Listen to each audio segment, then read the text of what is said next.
I feel the most balanced I ever have, even though my diet is the least balanced.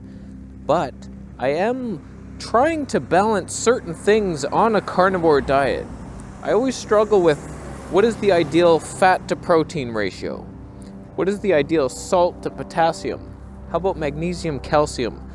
There's some things that they're just hard. He's walking somewhere.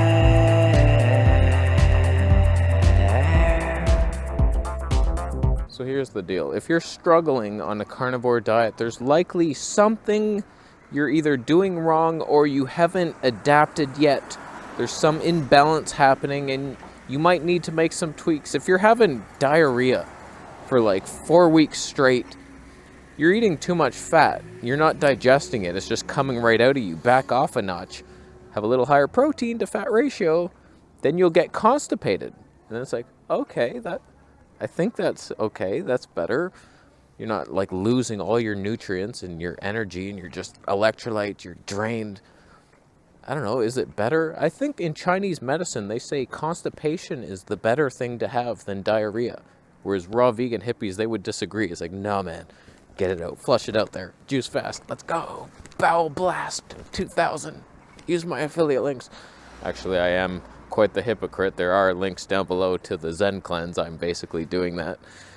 But blast it out your ass and you'll be okay. Don't worry. Who's behind me? It's very distracting. I'm at work, sir. I don't bother you at work, do I? Are they still?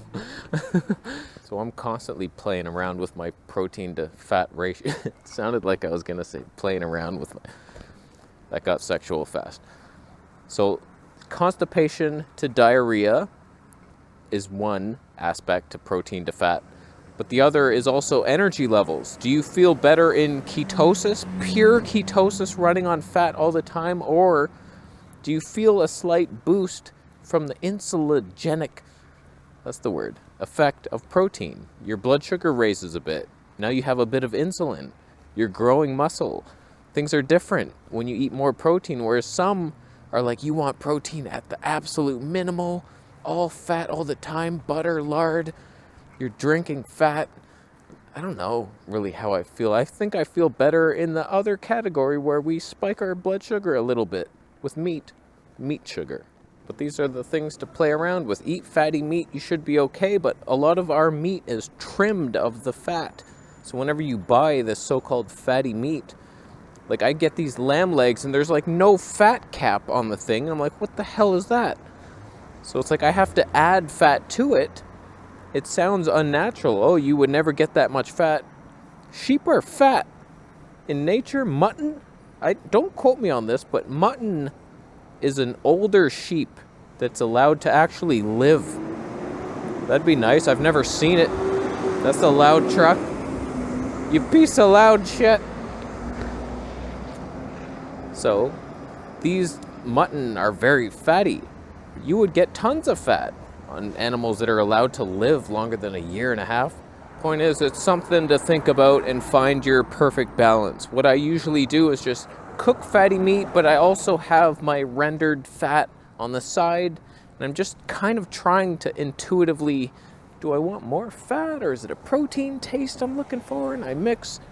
And I sometimes go overboard on the fat and I'll get nauseous and maybe some diarrhea.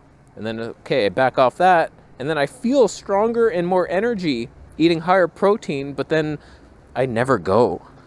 Nothing ever moves down there. So it's like, it's a balance to be had and it's tough to find it. And maybe things just like work themselves out eventually and you don't have to think of all this stuff.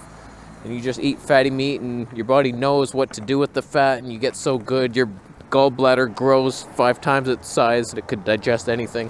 When it comes to minerals, this is a freaky one. I just started experimenting with electrolytes about 3 weeks ago now.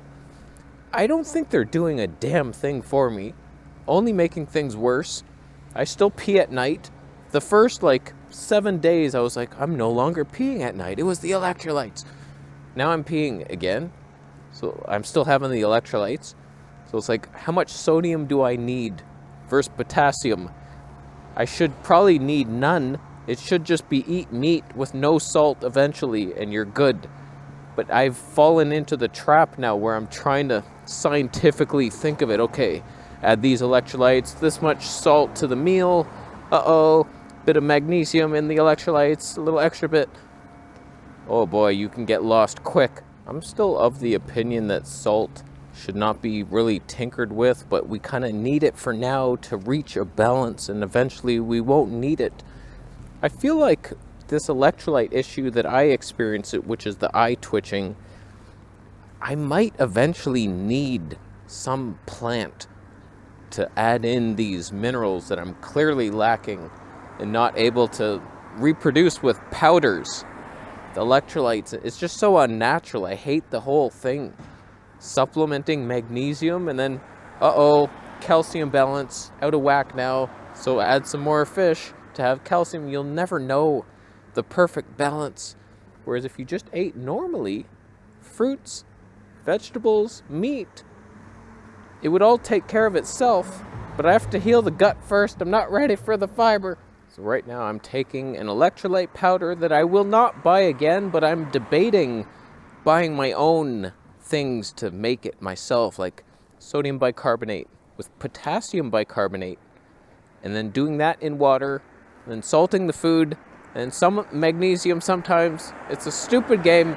I don't know why I'm playing it. There's no end. You should eventually get to a point where you're just salting your meat, and that's it. And then you lose your taste for salt, and then you're ready for just meat. Maybe. But I don't know. Some of us seem to suffer with little twitchy issues, and we don't know how to fix it. But we try with powders and delicious salty treats.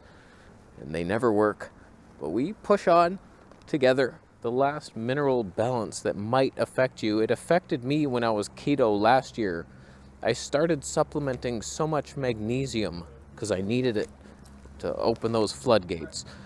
It was a lot of fiber. I was eating a lot of cabbage, and I don't know, things weren't going well, and I was thinking, okay, magnesium helps, but I was taking quite a bit, often up to like 800 milligrams a day. That car seems illegal. Now I take like 100, but I was getting vertigo because I was no longer eating the sardines for calcium and supplementing massive amounts of magnesium. So I ran into stuff that was like, I was dizzy. I would get up from bed and, whoa, it was such a weird feeling. I do not want that again. So it's like, be careful out there, man. Don't just start supplementing a bunch of stuff. You can get so out of whack. Every nutrient has a cofactor and an antagonist, and they all need to balance themselves, and they do if you just eat natural food. But then you're like me and you're adding powders, you end up in prison. Health prison. So I don't have all the answers. I'm just working my way through the maze just like you guys. So let me know your tips down below. Fat to protein ratio, your thoughts on keto versus gluconeogenesis, and electrolytes, sodium to potassium, all that stuff. Let me know down below. We learn together. After you thumb up the video, of course.